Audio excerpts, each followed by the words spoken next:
Hi guys, this is Nancy.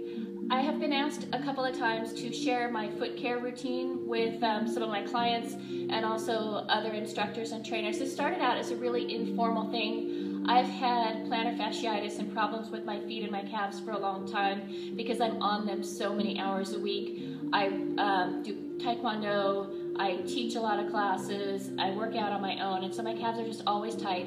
And I used to come in early before class and roll out my feet and my calves with a small ball. I like this better than a foam roller only because I can carry it just about everywhere with me, and I can use it on small spots on my feet or on bigger parts on my calves. I also do rolling, but this is just a really fast thing that I can do before class. So my members started seeing me do this, and I'm like, what are you doing? So it started out just me showing a few people, and now on 2 of my mornings I have what I call BYOB. Everybody brings their own little ball. It can be a soft, squishy tennis ball. I also have some clients that like the little spiky balls for better proprioception. Either one is fine. These are easier to get. Also a lacrosse ball if you really want a hard ball to stretch on. So I'm going to show you what we do.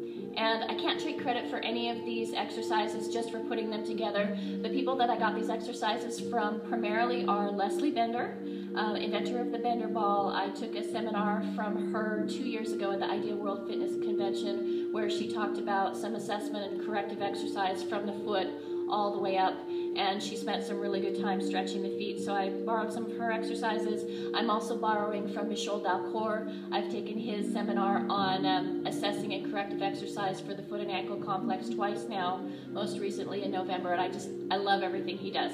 So it's bigger people than me that have created these exercises, but I've put them together in a way that my clients really like. I start standing up, but any of these exercises, if people are beginners or they're in pain, they can do the same little exercises sitting down and rolling this way so less of their body weight is on their feet. So here's where we start. I start by placing the ball of the foot on the ball, and then you have 2 arches. You have the arch that runs in the direction from the heel to the big toe. That's your longitudinal arch.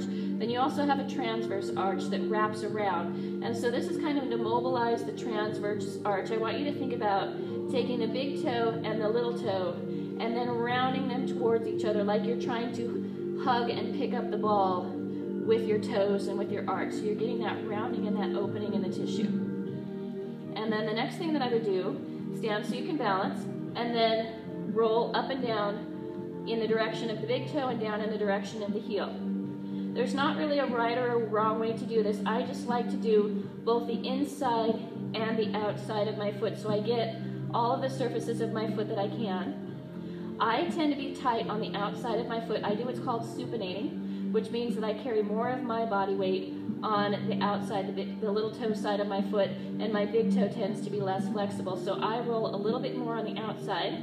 Some of my clients are pronators, which means they carry their weight on the inside and they're tighter here, so they have to roll more on the inside. Do what feels good for you. Don't ever do any of this to pain. You want to warm up, you don't want to injure.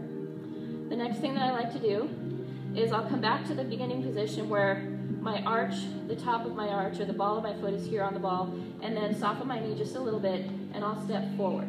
So now what I've done is I put my calves on stretch. You have 2 major muscle groups in the calves. You have your soleus and your gastrocnemius. Because I have a straight knee right now, I am stretching mostly gastroc, which is the big bulky part right under the knee. That crosses the ankle and the knee joint, so you don't have to have a real small angle on the ankle to stretch the gastrocnemius. And just breathe, breathe, breathe, breathe, breathe. Then next, if you want to get another calf stretch in, I'd step back a little bit and then I bend my knee. So what this will do, you might feel the stretch move down a little bit lower. You want to go to a place where you feel tension but not pain. This is your soleus. The soleus sits underneath the gastroc. It doesn't do it as much power, like teach you how to jump, but what it does is stabilize the ankle and stabilize the lower leg.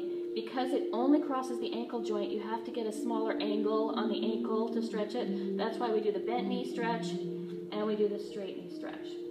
After I've done these, I would go ahead and sit down. And then I would start rolling hot spots on my calves and on my shins and on the side of my calves. So the way that most of my clients like to do this is sit on the ball with their calves and then roll, up and down, the length that the muscle fibers are running. So this is a nice, easy, gentle way to roll out the calves, and if you find a hot spot, then you can relax on that hot spot. Inhale, flex, exhale, point. As far as you can. Inhale, flex, peel your toes up to your belly button. Exhale, extend and point. And maybe roll the ankle on that hot spot. So this way you're getting mobility in different directions, and you're trying to release the tension in the knot that's in your muscle. So point and flex, roll and roll.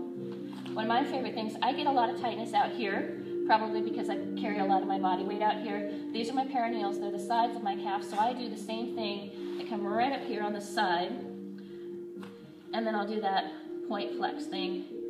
So my hot spots are up here, and I'll do the ankle roll, and the ankle roll, and the point and flex, and this helps release my calves at the same time. Now, one more thing that I want to talk to you about is the flexibility in your big toe. So this is something new that I've only started warming up with my clients for about the last 2 or 3 weeks.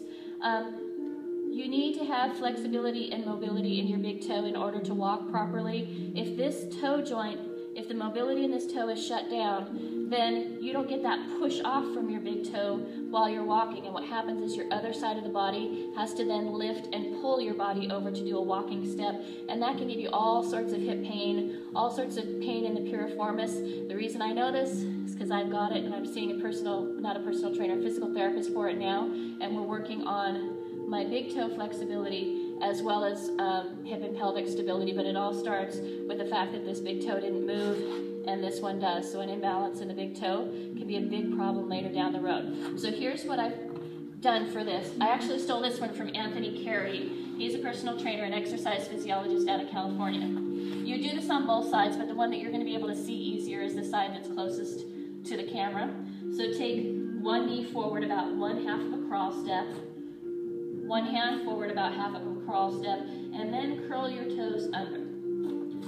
So now I want you to pretend that your spine is straight like a train, like you're going on a train track, and cycle that forward and back. While you're doing this, what's happening, there's a lot of stuff going on here.